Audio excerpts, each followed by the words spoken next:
Welcome to the Mischief. I'm Valen, and today we're covering Immersive Engineering's The Diesel Generator. So the diesel generator is a very useful tool, though it does take a lot of preparation and setup in order for it to work as intended.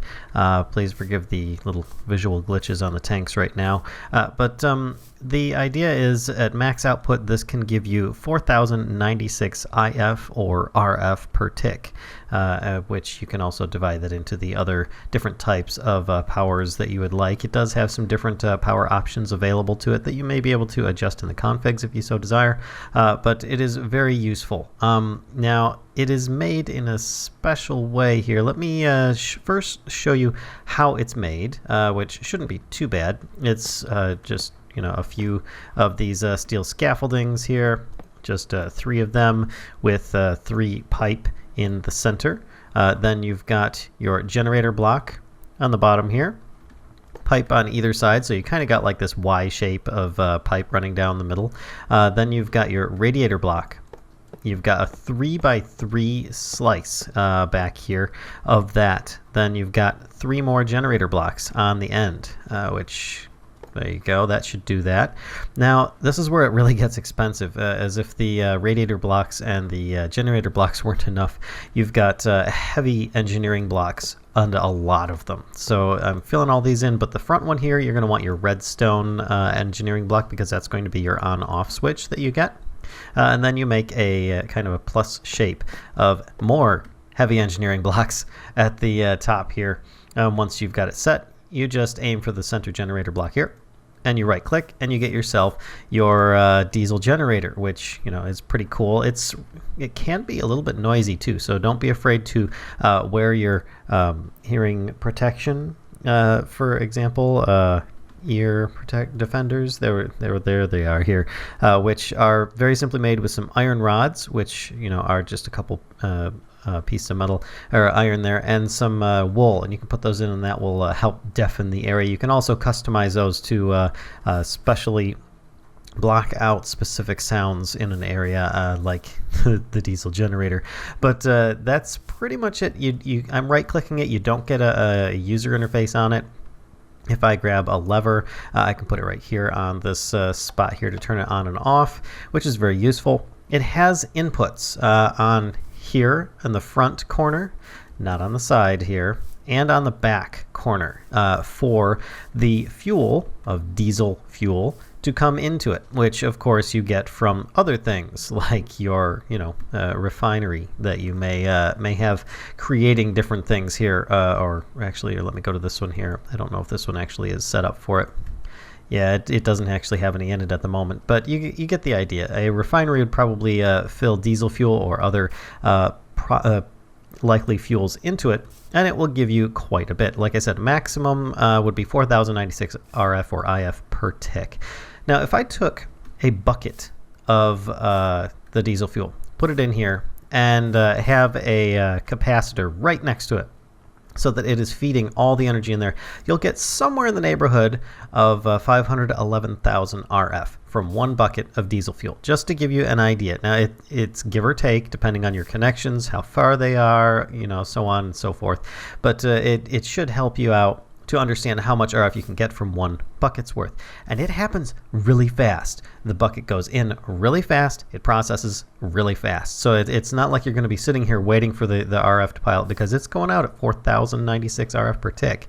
Now, of course, you've got your 1365 IF per tick per connection if you have it being split up. In the olden days, when using a diesel generator in Immersive Engineering, it would be that each one of these would give you about 1300, maybe a little bit more RF per tick. And then you'd have to have all 3 connected together, going to a relay, and then that relay going off to something else in order to give it the maximum 4096.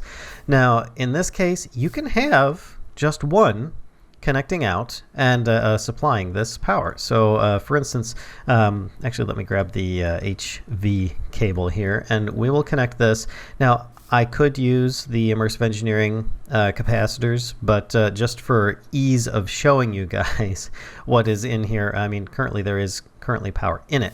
But I mean, just for ease of showing you, I have this so you can see the levels going in. Now let me grab a bucket of biodiesel, and I will actually just pour it in here, which I have this one currently hooked up to the back, and it is empty. So allow me to quickly replace this pipe here going into the back, and this is empty. If I just bucket one in, there you go. It's very loud. So you're going to want to be very cautious of that. But you saw that in here it shot up really quick with the amount of power that goes in. It takes a second to get there, and then it's got a little bit of loss from going from one spot to another. Sorry if I raise my voice a little too loud there. I can always adjust that in the settings. But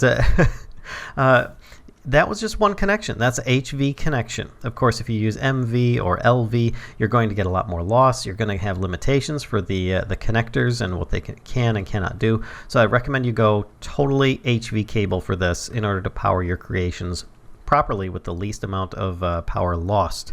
And then with this, you can actually create it a little differently. Let's grab some clippers here.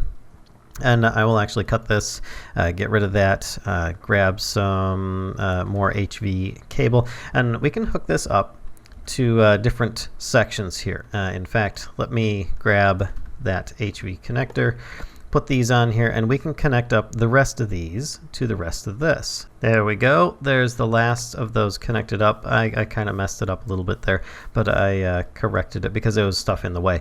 But if I do, once again, that bucket of fuel, there we go. You can see that everything is getting a fairly even distribution of power going in, around 1350, as I was showing here. Depending upon how far your cables are and how much loss you have, depending on the connections and all that. But you can see that it split them amongst other things. So if you want to split it straight away, you can do so.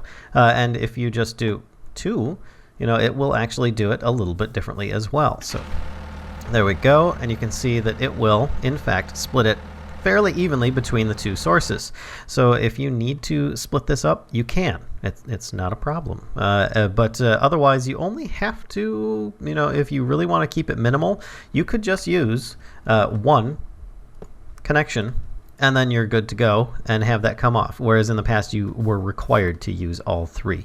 And this thing here is probably going to be, one of these should power an excavator. And if you are not familiar with it, that is a very large digging tool in your heavy machinery here, which, where is it? It looks like this. Of course, it has a wheel as well, but it is for basically quarrying or mining in extremely large areas. I recommend that you have a tank that will supply to this so that you can shut it on and off as you need to. I can shut this off. I can put the bucket of fuel in, and the bucket is in there. Though it flowed directly into the diesel generator, it is currently off. So I can still just keep pouring a bunch in. It will flow in as it has its own internal capacity as well. Eventually it will stop flowing in, but you can turn it on and off as you need to. You can always alternate this so that it's reverse if you wanted. It's not too difficult. But to give a little bit more information, right here, if you look, we have the connectors and the relays of each different type, HV, MV, and LV. So if you want to do this, one HV connector is going to be more than sufficient to transfer all the power out of this maximum. No matter what, it's not going to give off more IF or RF per tick than that. So you should be good. And the relays can actually supply a lot more than that power if you so desire, as well as the HV cable or coil.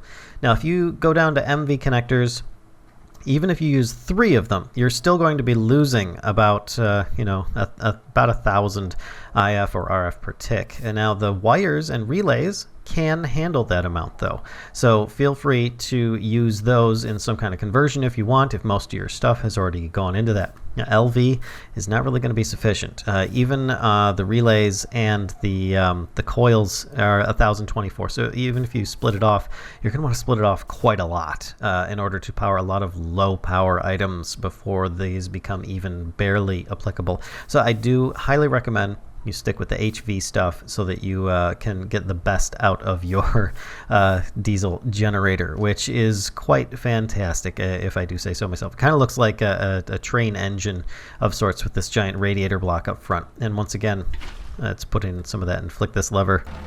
And you can see it actually has a spinning turbine on top as well here. Now you can't see it through this side, but you can from over here. Quite nice, quite nice. Before going much further, I feel I should actually delve into the ear defenders a little bit here. So with that in mind, ear defenders, of course, are crafted simply with iron rods and some wool. And of course, they are very highly customizable. Very highly customizable. They are similar to a muffler block from other mods, perhaps, but you can put it in here. You can actually color it similar to leather armor. One will change it to one color, another, and even more green, and so on. You can then put it back on, and you get yourself a customized color for your ear defenders. But that's not all. That's right, you can do a bit more with that. You open it up. You can actually combine it with other helmets, like an iron helmet here, and then you can put it back in. You get the iron helmet back and the ear defenders if you need to. So if you don't want that on there, you could even use other mods besides vanilla, and it should work with most of them, if not all of them. And with that, you can even customize them still further. Allow me to further demonstrate. With the engineer's workbench, you put your specialized colored ear defenders in here, and you've got your noise gate adjuster. You can adjust this so that it goes less or more. By default, it's set at 90% reduction in sound. You can have it affect ambient noises, weather, records, blocks, friendlies, monsters, players. Really, really handy. Really nice. So if you have a really big farm and you just really don't care about them, you can change that there and say, I only want it to affect just the farm and the weather because the rain is really loud, or there's a lot of thunder and lightning. Or you want to make things interesting and you can't hear monsters. Or you've got other players nearby that are really bothering you. Or somebody keeps playing records, etc. Whatever you really want to do. You've got some blocks going on. It's all up to you what you want to do for this. And therefore, you can take these back out, put them on your current armor set of choice. You can then put that on yourself, and you have yourself your noise reduction, which if I therefore add in a bit of fuel in here, and there you go, you can hear the sound. Put my helmet on, and it reduces. It might take a second to, if you take it on or off, it might catch up to you, but you get the idea. You've got your ear defenders that can easily help you out with a lot of sound issues with your diesel generator. So I hope you guys enjoyed today's little bit by bit on the diesel generator. That's a little better with these headphones on now, or these ear defenders. So if you did, please make sure to give a like. Don't forget to comment in the comments below. Subscribe if you haven't already, and spread the mischief to others if you think they'll enjoy this content. Until next time, folks, I'll see ya.